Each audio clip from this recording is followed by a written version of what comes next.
questão da gente estar na nuvem, ter um aplicativo com uma jornada interessante. Então, tudo isso a gente percebe que a tecnologia é fundamental.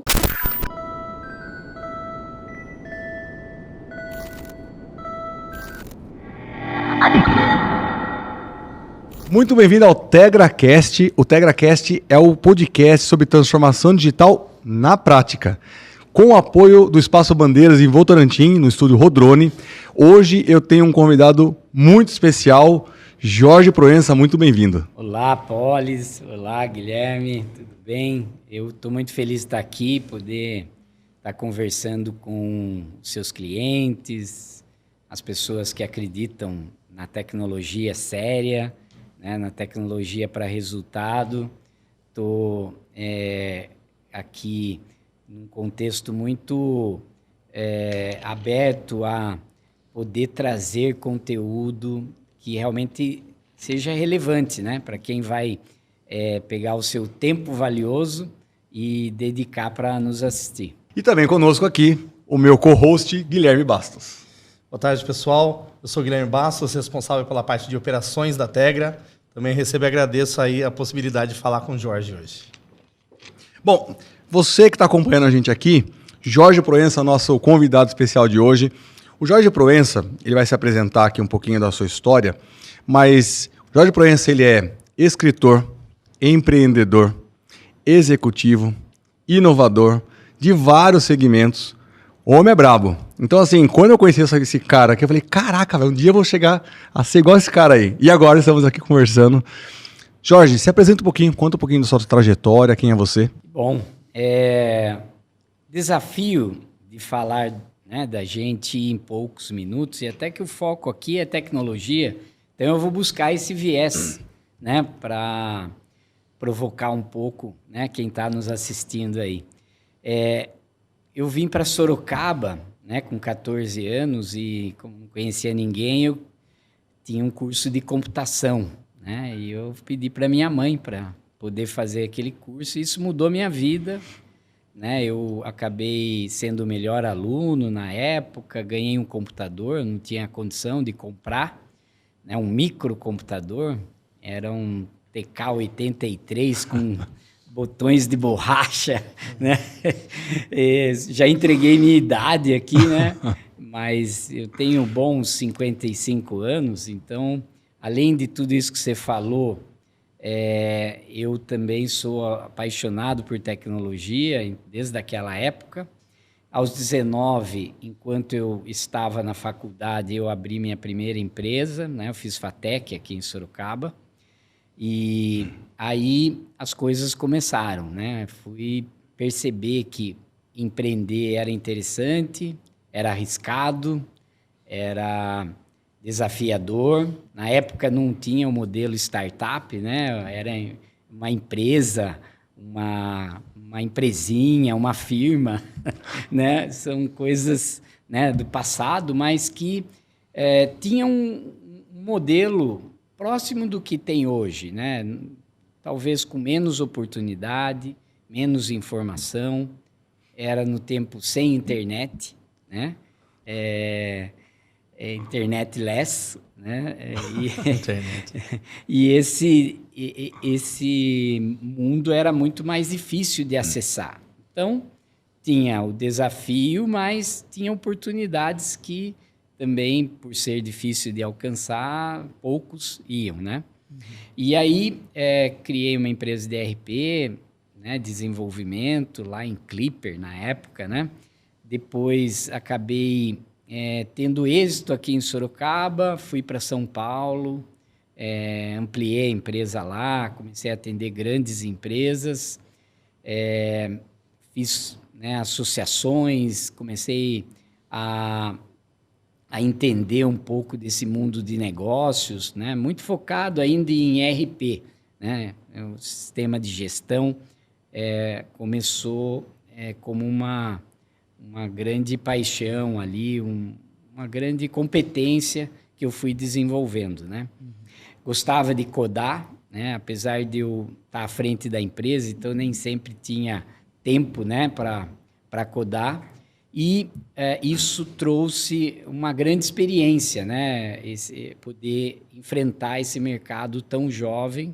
Né? Muitos perguntavam, né, eu andava com uma maletinha 007, se era do meu pai, né, se meu pai ia chegar. Né? Hoje em dia, né, você vê jovem, você aplaude. Antigamente, você mandava sentar, esperar, né? Era difícil ter respeito naquela época, né? Sim. E aí eu vendi o negócio que eu estava aqui em Sorocaba. Depois eu acabei vendendo como advisor para a DataSul, né? Para os meus ex-sócios, eles me pediram para eu ajudá-los.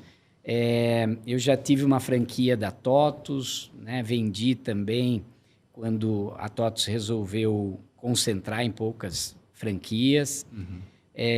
E teve um momento ali que eu estava capitalizado, resolvi ter um ano sabático, que viraram 7, 8 anos de empreendedor social. Né? Então, sem remuneração, poder empreender um grande negócio. Né? A gente chegou a ter 800 funcionários CLT, chegamos a formar 50 mil jovens aqui na região, então no Pérola foi uma experiência incrível. O projeto Sabe Tudo. E daí a gente assumiu 30 unidades aqui em Sorocaba, foi muito interessante, aprendi muito, né? Tenho muito a agradecer aqueles jovens que me ensinaram muito a fazer muito com pouco, acreditar em coisas que não existem, né? Tem aquela frase que eles não sabiam que não existia, foram lá, né, e faziam, né? Não sabiam. Sim. E eles me mostraram que esse ditado tem tudo a ver. Sim. Né? Depois voltei a empreender no mundo das startups. Enquanto estava ali, eu fui convidado pelo Grupão de Açúcar para fazer um piloto lá. Eles queriam descobrir o que era Agile, o que era aplicativo. Né? Foi lá até que a Tegra já tinha, né, um outro cliente do grupo. Nós acabamos nos encontrando lá. E foi muito interessante porque nasceu tudo do zero ali, né? Uma transformação digital num grupo super tradicional e gigante, né? Com 50 mil funcionários, na época bilhões de faturamento. Acho né? que foi um case de um benchmark para o varejo naquela época, né? De jornada, né? De Sim, transformação. Não existia nada, né? Essa questão do app, de meu desconto. Personalizado, dados como uma ferramenta de aumento de venda, de conquista de cliente, de reconquista de cliente, né? Talvez a gente vá falar muito disso, né? E aí eles falaram, olha, não dá para você prestar serviço para nós. Esse negócio está ficando muito estratégico. Nós, no lançamento do app, não sei se você lembra, mas teve em 2 meses 1 milhão de downloads. Foi. E aquilo, né, surpreendeu todo mundo, que tinha meta de 100 mil downloads em 6 meses, entendeu? Então, aí eles falaram, você tem que ser CLT. Falei, nossa, mas como é que é isso? Né? Como é que é ter carteira assinada e tal, né? E aí, o presidente, na época, me fez uma provocação legal, que foi assim, viu? Não muda nada. É só a sua cabeça não mudar. Aqui é um mundo de oportunidades, tem desafios, o cliente vai ser seu chefe, né? Talvez aqui se tenha um chefe burocrático, mas também na empresa se tem sócio. E se você pensar como startup, você vai criar uma grande startup aqui dentro. Né? E foi isso que aconteceu.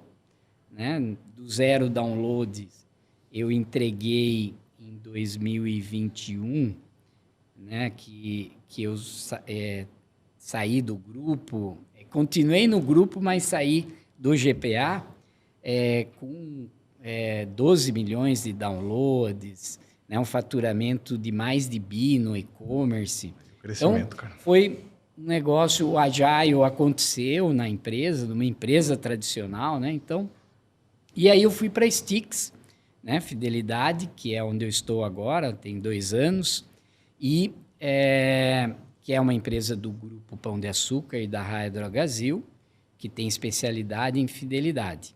Estou muito bem como executivo, mas com cabeça de empreendedor, né? Tem um conceito de intraempreender, né? Você poder empreender dentro de uma corporação, né? E, aliás, todo mundo devia pensar assim.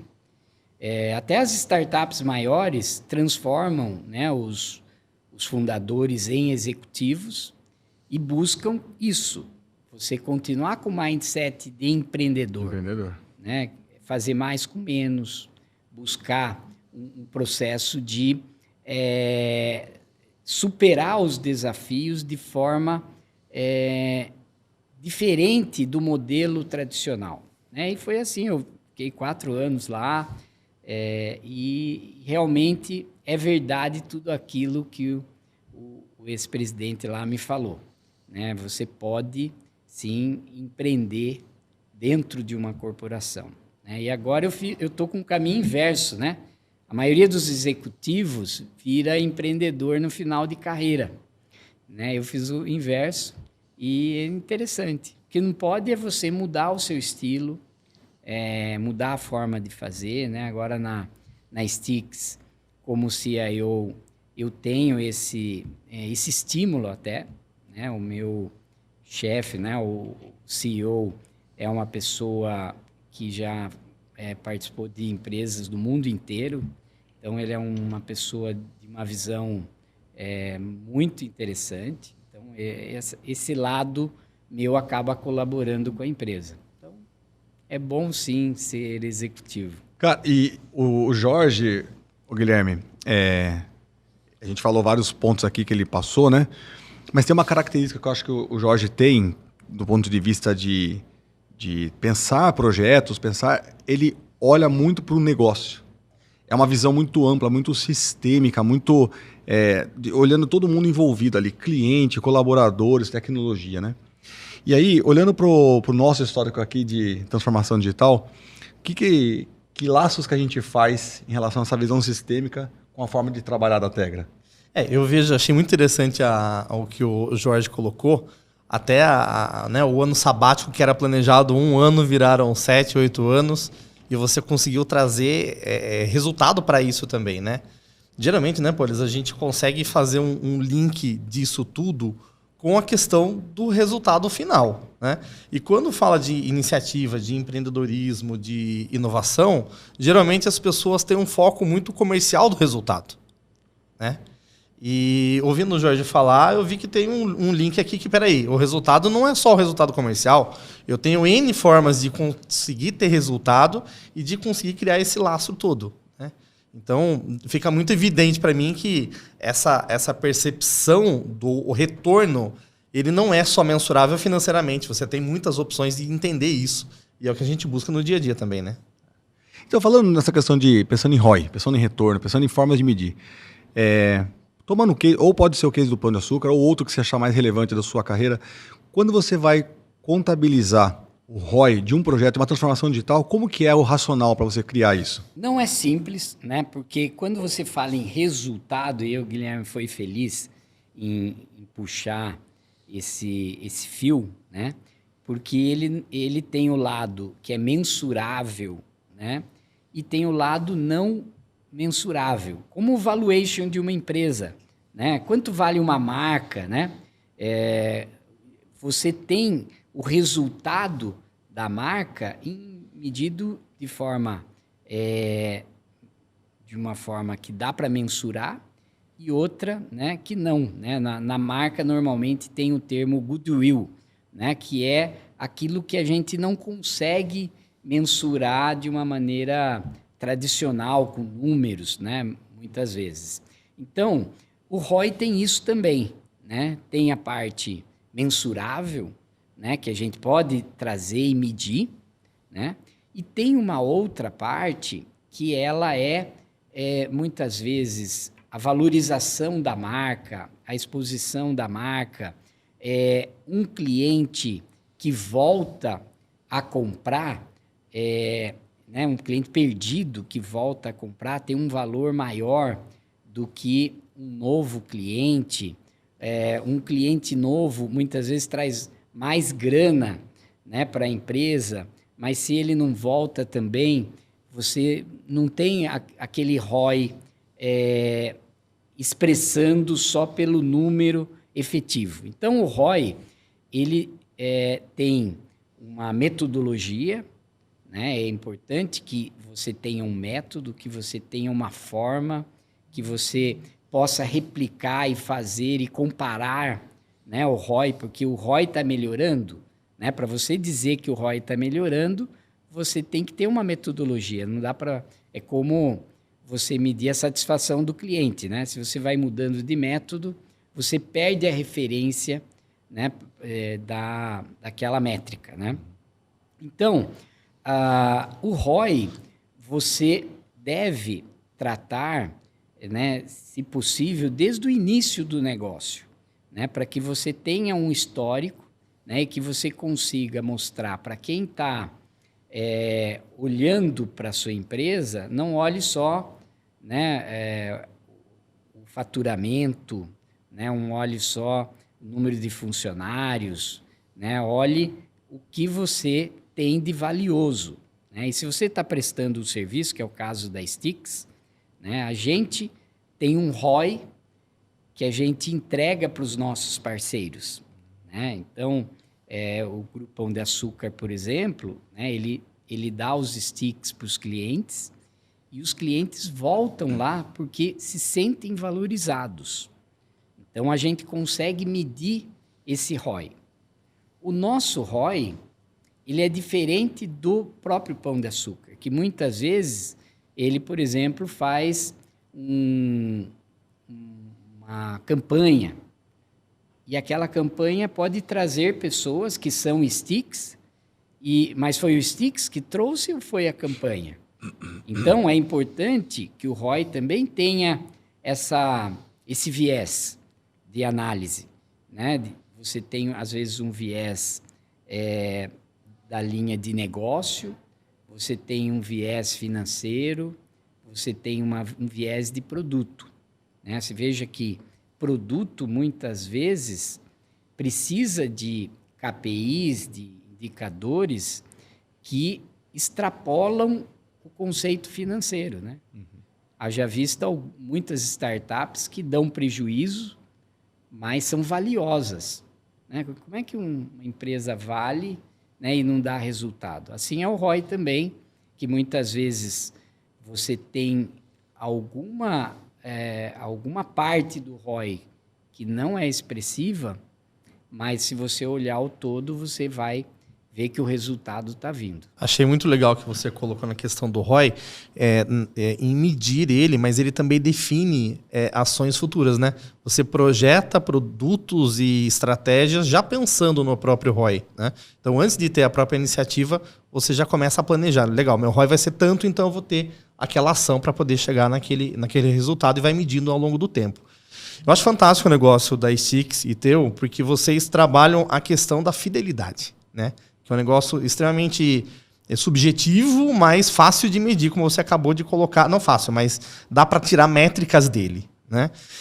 Hoje, Jorge, com todo o arcabouço de tecnologia, de IA, de GPT, de tudo que aparece no mercado, que agora está ficando mais popular de forma geral, como que você vê essa prateleira toda de opções tecnológicas? E a tentação, imagino que seja enorme, né, de querer pegar tudo, assim, que é muito novo, muitas coisas novas. Como é que você escolhe quais tecnologias usar e falar assim, essa aqui vai ser certeira para o meu negócio? Então, Guilherme, daria umas 2 horas de conversa, né, esse item, mas eu vou pegar um ponto importante que você trouxe, que é essa prateleira, né? Veja que quando a gente fala de inteligência artificial, quando a gente fala de CDP, de banco, né, de data lake, de nuvem, são tecnologias que estão disponíveis há muitos anos. Né? Então, não é agora. Né? Só que o mercado ele trabalha por estímulo, né? Então, e o americano é super esperto com isso, né? Eles sabem muito bem tratar essa questão. Eles estimulam um determinado nicho, um determinado caminho, uma determinada ferramenta para poder ganhar dinheiro com aquilo, né? O americano é muito bom e a gente muitas vezes vai no embalo, né? A questão das tecnologias é que elas precisam ter esse olhar de escolha mesmo, porque não é agora que a gente tem uma infinidade, a gente teve, né, alguns anos para cá, depois da internet, a gente vem tendo muitas oportunidades e precisa ser bem seletivo na escolha de tecnologia, porque senão você fica na onda do buzz, do marketing, né? E daí termina a onda, você não consegue mais trabalhar ou tem que remar contra a maré para pegar outra onda, né? Então, eu gosto do olhar da tecnologia para resultado, né? O que vai dar resultado efetivamente? Então, você vê que a questão hoje da gente ter as aplicações na nuvem é uma tecnologia que a gente não pode abrir mão mais, né? Quer dizer, os desenvolvedores que estão se formando, eles se formam nesse contexto, né? Agora, uma tecnologia, por exemplo, de inteligência artificial, a gente pode ser seletivo e utilizar só o que é bom mesmo, que vai dar resultado para a nossa empresa, né? Então, a gente já tem bot lá para responder o cliente. Mas vamos colocar lá um chat GPT? A complexidade, ela não é baixa, né? Para você fazer bem feito, né? E não é porque surgiu agora, né? Talvez agora tenha uma facilidade, mas a gente poderia ter, há 7 anos atrás, feito com a integração com o Watson e fazer uma coisa semelhante, né? Então, eu entendo que a seleção, ela hoje em dia, muito importante, porque você acaba tendo muitas opções, muita variação das mesmas opções, né? Veja quanta coisa não surgiu a partir do chat GPT. No fundo, é algo que tem muito marketing ali, né? Então, a gente, lá na Stix, a gente quer, sim, levar o melhor para os nossos clientes. Então, o que vai dar resultado para a empresa e para o cliente. Então, o bot é interessante porque tem um autosserviço ali de atendimento, agiliza. Então, isso é um bom resultado. Não é porque todo mundo está falando que tem bot que a gente vai ter.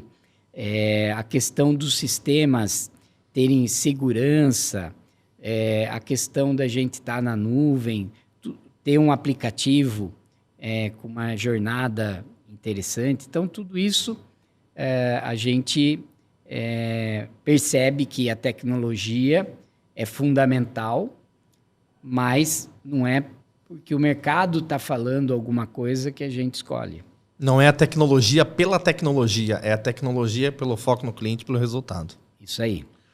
Ô Jorge, agora, quando a gente fala de varejo, e ainda mais quando a gente fala de pontos, né, e esse universo, nós estamos falando de um volume de dados gigantesco. Eu queria que você falasse um pouquinho sobre a questão de dados. Como que vocês vêm trabalhando essa questão de dados, o uso dele, a coleta, o trabalho, e como que você entende hoje os dados no seu negócio? No GPA, né, a gente já teve uma excelente experiência com os dados, né?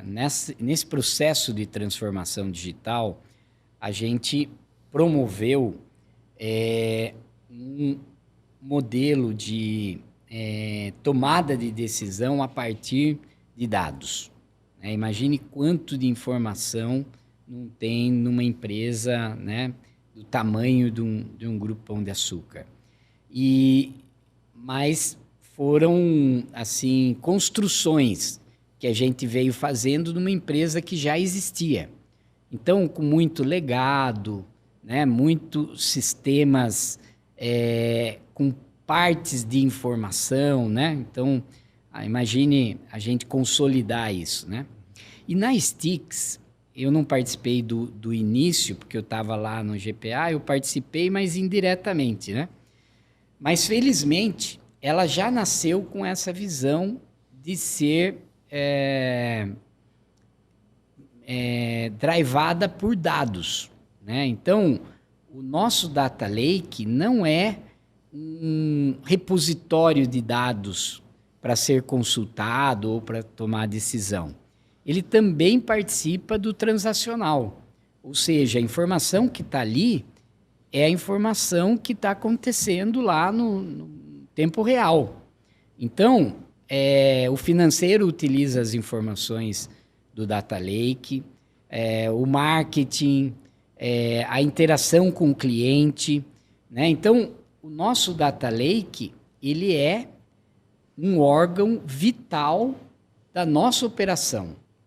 Então, se as empresas, né, e as pessoas que estão nos ouvindo quiserem alguma dica, né, se é que dá para a gente ficar dando dica assim por podcast, mas é uma experiência importante que a gente teve, tornar o Data Lake um órgão vital da companhia, né? Ou seja, ele ser o banco de dados principal. Eu vou tirar relatório, do Data Lake. Eu vou exportar dados para alguém ou importar, no Data Lake. Eu vou tomar alguma decisão, eu vou ter insights, no Data Lake. Então, isso, a Stix nasceu e a gente, obviamente, teve que evoluir, né? Porque a gente cresceu muito, né? Então, a gente tem aí quase 5 milhões de clientes se relacionando com a gente. O nível de interação é gigante, porque a gente está no varejo, né? Nas principais marcas. Estamos, a cada transação que ocorre lá, a Stix é acionada. Então, às vezes, né, o pessoal fala para a gente, né? Aqui a gente tem muito movimento.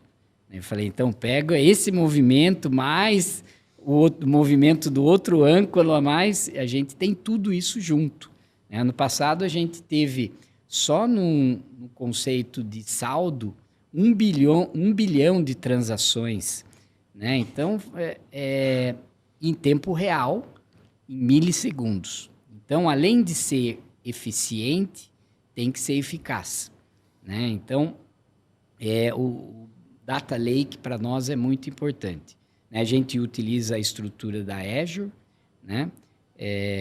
E hospeda tudo lá. A gente não tem nenhuma ferramenta de CDP, né, de mercado, mas a gente acaba tendo um mini CDP ali, né, que é o Customer Data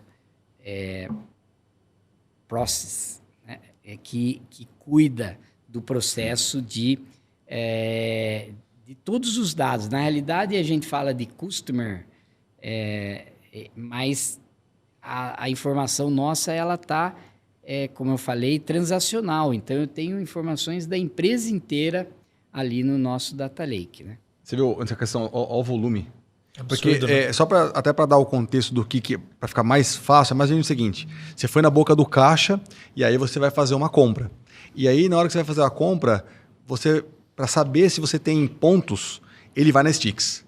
Aí você fala, não, quero consumir meus pontos, quero aplicar o desconto. Ele vai no stick de novo. Pense em uma fila do supermercado lotada de gente, você pega uma bandeira, tem 300 lojas, você pega todas as bandeiras, tem mais de 1.000 lojas e batendo nas sticks ali, ó, o volume de transação, né? É um desafio gigante. E é rápido. Essa semana mesmo eu passei numa farmácia para comprar um remédio, a caixa lá perguntou, você tem pontos de sticks aqui? Na hora, lembrei do Jorge. Assim, quero usar com certeza. E com esse volume todo, Jorge, de informação, de transação, a experiência do cliente lá na ponta, ela é afetada diretamente pela velocidade, né, da transação. Como que é no dia a dia fazer o monitoramento de tudo isso e garantir que esses milhões de pratinhos aí continuam girando para atender o cliente? Então, a gente tem uma operação super enxuta lá na Stix, baseado em tecnologia, né? Então, a gente teve que ter uma robustez tecnológica para conseguir ter uma estrutura eficaz, né? Então, a gente precisa, né, monitorar 24/7, precisa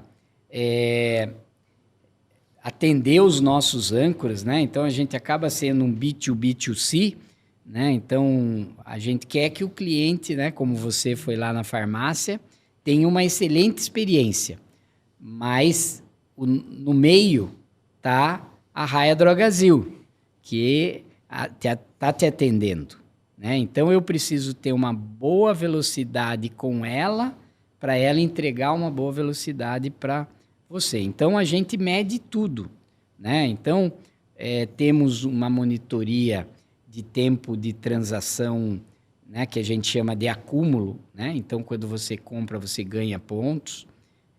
Tempo de transação de resgate, a gente tem novos cadastros, uma gestão de como que está os nossos canais, aplicativo, né? A gente acaba sendo um componente do PDV, né? Um componente do autoatendimento, um componente do aplicativo do nosso parceiro.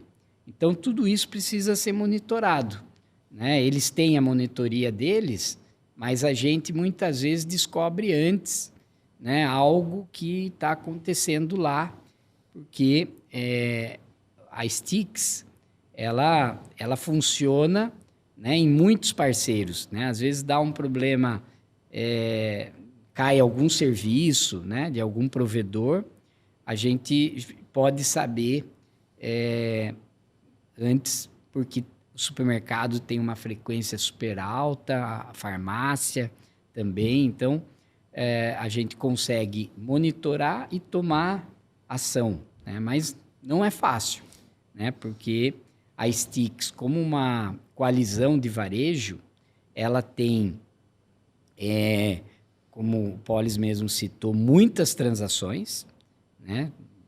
Com alta recorrência, e ticket baixo, né? Então, você foi na farmácia, você gastou R$3, né?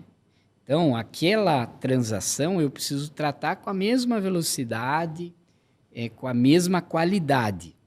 E tem que custar pouco, né? Se vem uma transação de 3.000, né, ela vai custar a mesma coisa, né?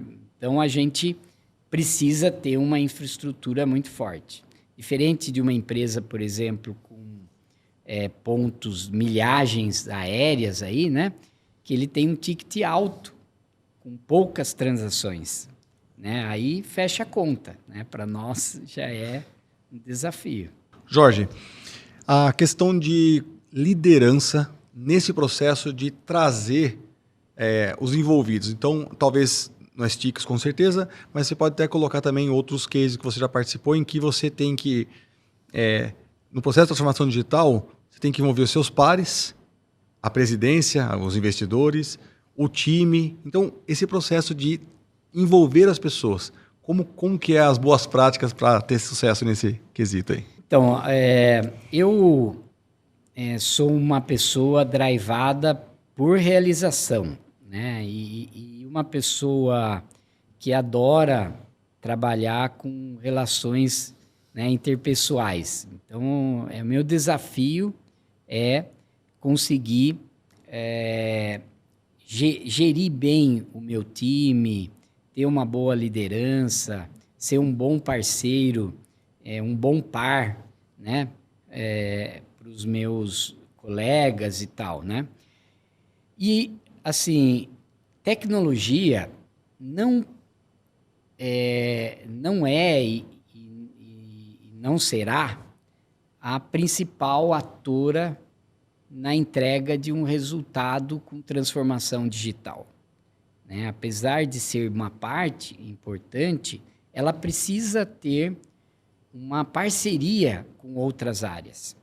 Muitas vezes, até que outras áreas deveriam puxar, né? Mas, né, a gente está falando na Tegra aqui, com empresas de tecnologia também, com viés tecnológico, a gente teve que começar coisas antes das áreas de negócio, né? O ágil, né, ele acabou sendo bem executado em empresas de tecnologia, com viés tecnológico. E aí eu tenho trabalhado muito isso, de trazer a empresa inteira para um objetivo único, né? Então, é mais lento o processo, mas eu acredito muito em empresas que realmente elas não têm mais áreas, né? Elas têm objetivos, né? Tem até o conceito de OKR, né? Que é muito interessante, né? Que eu acho que é o ápice do meu trabalho, né? A gente poder promover um caminho de trabalhar a questão de squads, depois ter produtos, depois poder ter releases e depois ter OKRs, né? Se a gente tiver todo o time, não importa a área daí, drivado por aqueles OKRs, a gente vai conseguir envolver todo mundo. É um processo lento, né, que tem que ser construído. Mas hoje, lá na Stix, a gente tem uma área de produtos, né, que cuida, né, de todo o aspecto de negócio dos nossos produtos, né, os KPIs, os indicadores, né, tudo que tem que ser analisado na criação de um produto e durante a jornada do cliente naquele produto.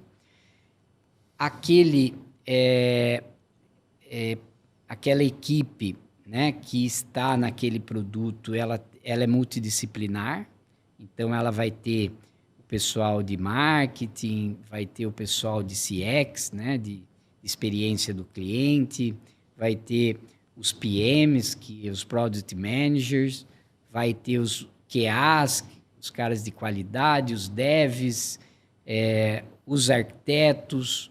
Então, todo mundo tem que estar naquele grupo e saber o que ele vai entregar, né? Então, falando pode ser fácil, né? Mas na prática é um processo de construção, né? E as empresas se machucam muito por implantar de forma Big Bang a cultura, né? E aí se desilude, não vou voltar para o projeto, né? O ágil não pode ter data, os caras não estão nem aí com compromisso, é tudo balela, né? A gente sabe que o compromisso, mesmo sendo no modelo ágil, né, tem data sim, tem compromisso. O que a gente faz é entregar valor em menor espaço de tempo, né? Então a gente erra menos. Aliás, a gente pode errar mais, né, mas erra rápido e acerta rápido, né?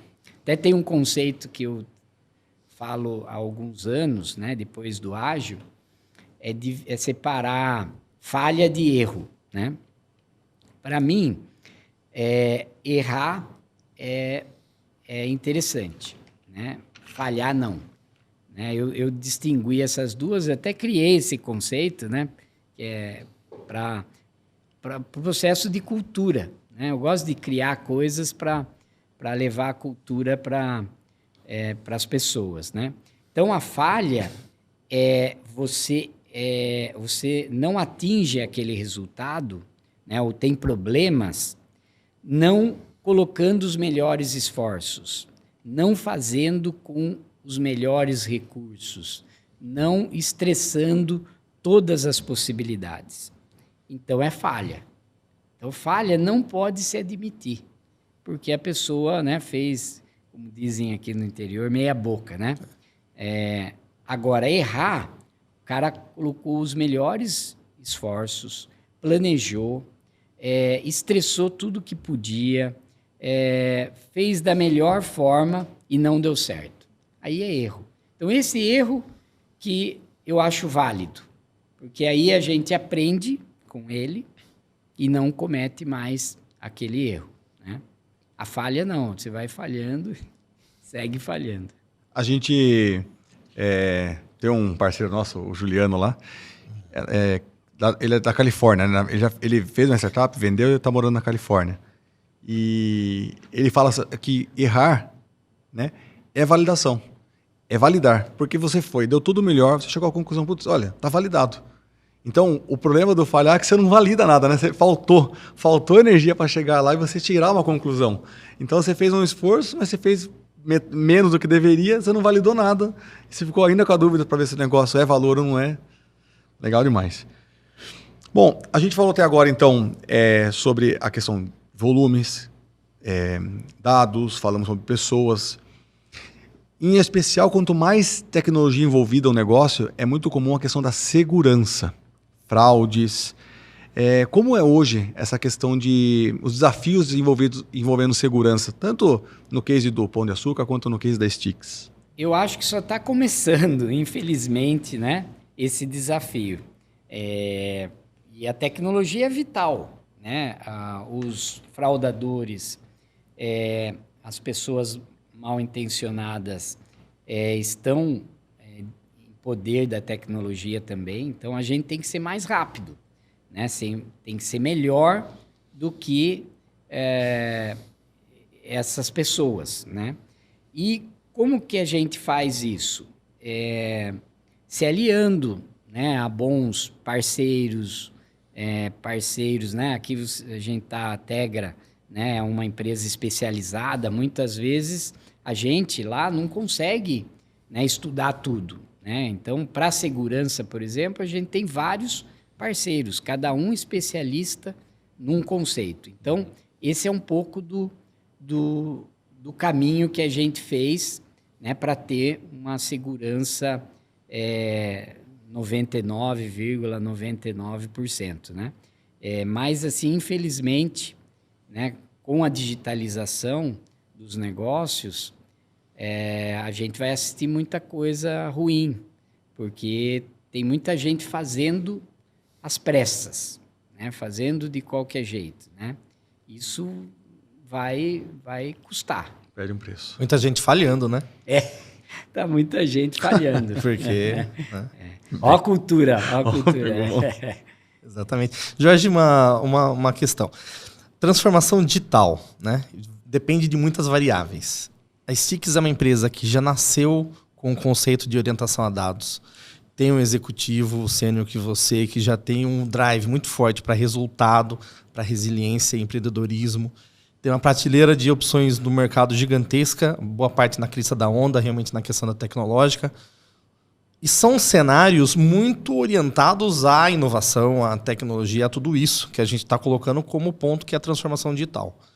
Pensando no nosso espectador que está assistindo agora, o que você poderia dar de orientação, dica, o que você achar que é válido, para o cara que não tem essas variáveis todas no cenário dele e ele sente aquela necessidade de transformar uma área, um departamento, um processo digitalmente para ganhar resultado, mas ele não tem esse arcabouço todo de opções ou não consegue, às vezes, enxergar isso? Olha, é uma pergunta difícil, né? Porque também precisaríamos de um tempo maior aqui, né, para falar. Mas, falando em dica, né, a gente tem muita informação hoje disponível, né? A gente tem cursos, YouTube, a gente consegue ter um aprendizado de maneira muito acessível, né? Então, mesmo na STICS, a gente busca sempre participar de congresso, participar de feiras, né? Tá no ecossistema de um cubo, por exemplo, do Itaú, que tem startups. Então, as pessoas precisam procurar estar no meio de pessoas que têm grandes desafios, né? Então, isso a gente tem, né? Aqui vocês estão fazendo um podcast, né? Super interessante. Então, as pessoas podem sim hoje ter acesso à informação, experimentar e fazer pilotos, né? Uma das coisas interessantes também desse mundo digital é a gente poder fazer pilotos, né? Experimentar, né? E aí aquilo serve, não serve, né? E a gente pode hoje fazer de uma forma que não custe muito, pelo menos no piloto. Depois se escalar, aí eu coloco mais ferramenta, mais poder ali de processamento. A gente está caminhando agora aqui para o nosso fim. Você falou assim, se você for falar tudo, né, ia levar um bom tempo aqui. Mas hoje, Jorge, tem muitas pessoas que estão assumindo ou estão assumindo ou assumiram por poucos anos um desafio de cuidar de uma área digital, de um setor de tecnologia ou até setor de inovação. Hoje, se você tivesse falando com o Jorge de 20 anos atrás, os desafios de assumir, quais são os principais drives que você poderia dar para essa pessoa para que ela direcionasse a carreira, as decisões dela de uma forma mais assertiva, falando diretamente com o nosso espectador aqui? Então, eu vejo que o mundo de tecnologia hoje, né, o mundo traz muitas oportunidades, né? E como um bom gestor de tempo, eu traria esse gancho do foco, né? Não dá para a gente fazer tudo, né? Em tecnologia também, né? O Guilherme falou aí da prateleira, né? Talvez tentando me provocar em falar aqui de muitas tecnologias, né? Mas eu entendo que um caminho bom é a gente ter foco, né? Isso, ter poucas coisas que a gente sabe bem e que nos dão resultado. Podemos, sim, como inovação, pensar em pilotos, pensar em formas de experiência diferente, mas não esquecendo o nosso foco, né? Então, até tem um livro que está aí super famoso, se chama A Única Coisa, né? E para mim até foi um choque, porque o meu livro é para você gerenciar muitas coisas bem ao mesmo tempo, né? Esse é o contrário, né? Mas eu gosto do foco, porque ele traz para a gente uma possibilidade de alto desempenho. Então, eu falaria, né, para as pessoas de hoje, para 20 anos, né, eu acho que esse que é a grande pergunta, para que escolha bem, né, o que vai fazer, não se iluda com essa oferta que existe de muitas tecnologias, né? E esse contexto também de viés, né? Sempre você vê uma tecnologia, agora é o Flutter, né? O React, né? E tal. Não, larga o React e agora o Flutter. Então, não dá para a gente ficar fazendo um monte de coisas, né? A gente tem que focar. Eu acho que a questão do cloud é vital, né? A questão do data lake, dos dados também. Então, eu escolheria esses dois arcabouços tecnológicos para construir tudo que eu gostaria de construir. olhar a inovação como um anexo e não com algo principal, algo que tem que funcionar assim em paralelo, com velocidade diferente, com um objetivo diferente, para estar um passo à frente do que eu vou fazer. Então, faça bem feito, em cloud, com um data lake robusto, com segurança, com equipes multidisciplinares, né? Recomendo, sim, a agilidade como uma metodologia eficaz para qualquer tamanho de empresa. E você fique atento, mas é aquele um olho no peixe e outro no gato, né? Então, cuide do seu peixe, saboreie seu peixe, né? E o gato também você precisa ficar de olho, que é esse contexto desafiador da inovação tecnológica. Uma vez eu fui num evento chamado Startup Weekend, em que você entrava na sexta-feira à tarde, tinha lá, era Education, o tema.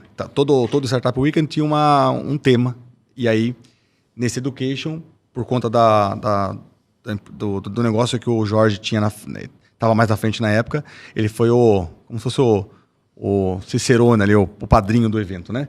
E ele deu uma palestra de abertura sobre education, tecnologia no education. E ele falou uma parte lá no negócio que me marcou muito, foi ali que eu conheci você, inclusive, faz tempo, hein? Que é assim, ó, legal a gente fazer toda a parte de tecnologia, educação, né? Mas, se a gente não entender o objetivo maior disso, que é ajudar o próximo, a humanidade de alguma forma, foi meio que em vão. E ele falou um negócio assim, ó, faça um exercício. Imagine que você morreu hoje e no dia seguinte vão te enterrar. E nessa hora vão escrever uma carta sobre o que você fez. Tipo, ó, tá morrendo agora o Polis aqui. Então, escreva essa carta. Escreva essa carta contando exatamente como você gostaria que ela fosse. E eu faço isso todo ano, por conta daquilo lá. Então, o Jorge é um cara muito inspirador. Te agradecer muito a ter participado daqui. O Gui, suas considerações finais? Cara, fantástico conversar, né, com o Jorge. Na verdade, é um monte de insight que fica borbulhando na cabeça da gente, é experiência absurda. E tudo que você colocou de dicas aí para nossa turma, eu tô puxando para mim também. Acho que foi super valioso. Eu que agradeço a oportunidade. Como eu falei, eu sou um apaixonado por pessoas, né, por a gente poder ter um mundo melhor, né? E Polis, né, um presente você lembrar dessa história de muitos anos. Mas é isso, eu também faço a minha carta lá, que eu gostaria que as pessoas, né, se lembrassem de mim pelo meu legado, né?